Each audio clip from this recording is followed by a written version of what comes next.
अध्यात्म ज्योतिष के तमाम दर्शकों को जय माता की। नवरात्रि 2025 की आपको अग्रिम शुभकामनाएं। नवरात्रि कब से कब तक पड़ रही है? नवरात्रि में किस कामों को हम कर सकते हैं, किन कामों से परहेज करना चाहिए, किस चीज के जो मुहूर्त हैं वो हम नवरात्रि में कर सकते हैं।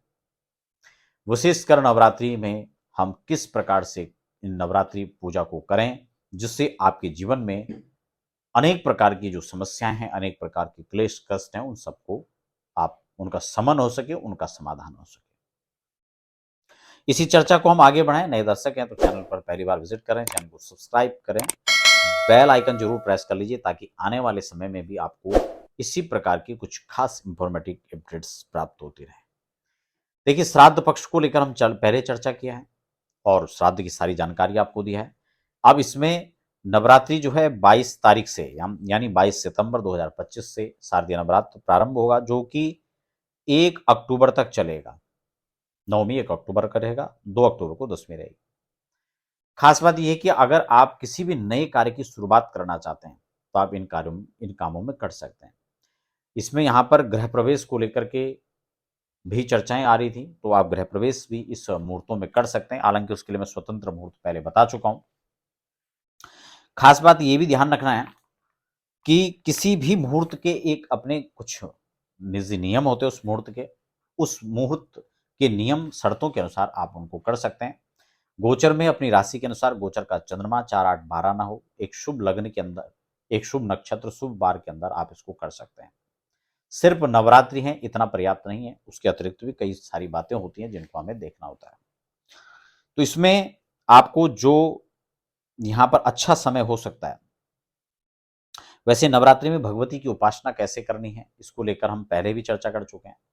लेकिन नवरात्रि में कुछ भी आप अपनी व्यवस्थाओं के अंदर ज्यादा संभव ना हो तो कम से कम आप किसी भी एक स्तोत्र का पाठ आप जो है नवरात्रि में फिक्स रखें, उसको सुबह शाम जब भी समय मिलता है आप करें। जन्म कुंडली की बाधाएं हो, ग्रह बाधाएं हो, पितृदोष हो, या किसी प्रकार की समस्याएं जो आपको जीवन में फेस करना पड़ रहा है, तो आप इस प्रकार के पर्वों में विशेषकर आप उसका लाभ ले सकते हैं। तो यहां पर नवरात्रि जैसा जब पर्व पड़ रहा हो तो भगवती की उपासना कलो चंडी विनायकों का है। कलयुग में मां भगवती और गणपति, इनकी उपासना शीघ्र फलदायी है। हनुमान जी की उपासना शीघ्र फलदायी है। इसलिए चाहे फाइनेंशियली प्रॉब्लम हो, चाहे रिश्तों को लेकर दिक्कत आ रही हो, चाहे संतति को लेकर दिक्कत आ रही हो, कारोबार में अड़चने, व्यवधान, शिक्षा में, तो यह वह पर्व है जब आप अपनी समस्याओं से निजात पा सकते हैं। ससंकल्प आप कलश स्थापन कर लें पहले दिन। कलश स्थापना की विधि ये मैंने पहले बता दिया था आपको, आप उसको जाकर देख सकते हैं। संकल्प की वीडियो वो भी मैंने 2 मिनट की पहले बना रखी है, आप उसको भी जाकर देखें कैसे संकल्प लिया जाता है।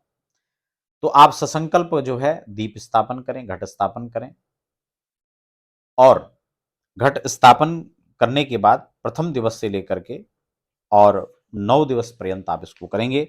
घट स्थापना के लिए जो एक अच्छा समय है मैं वो यहां पर आपको बता देता हूं। आप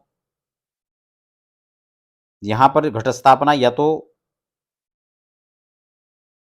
सुबह 8 बजे से पूर्व कर लें, 7 से 8 के समय में, या फिर वृश्चिक लगन और मध्याह्न का समय जब रहेगा 10:30 के बाद वृश्चिक लगन स्टार्ट हो जा रहा है और 1 बजे तक आप घट स्थापना कर सकते हैं, कोई दिक्कत नहीं। ये घट स्थापना का एक अच्छा समय आपके पास में रहेगा, ठीक है।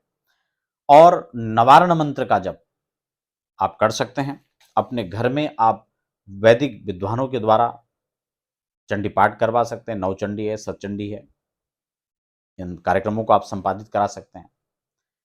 और जो दशांश हवन है उसके निमित्त ध्यान रहे कि आप पाठ कराएं तो ज्यादा अच्छा रहेगा। फिर आप संक्षिप्त में स्थितियों के अनुसार हवन कराएं।